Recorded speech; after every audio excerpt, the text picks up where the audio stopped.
Level 3. Maddie. Brian. So today was the last day of musicality class. You guys really hung with us. We did some weird exercises, but we saw so much improvement.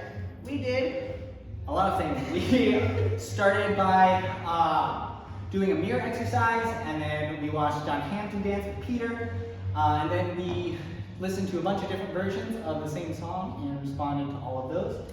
And we talked mostly about less is more, about how a lot of times leads feel the need to make things feel really interesting and throw a lot of moves, but honestly, if you just focus on doing the same thing a couple of times, A, it lets you not be so frantic, and B, it really opens up the conversation to your partner to have them share some ideas in your dance. We also talked about how Lindy Hop is very live to the song you're listening to the recording you're listening to, or if you're lucky, to the live band you're dancing to. So you want to respond to what's happening, not just think of that prescribed step that you know. Yep. And you all did great, and we saw some really good dancing to the music, not just going through our internal catalog of moves.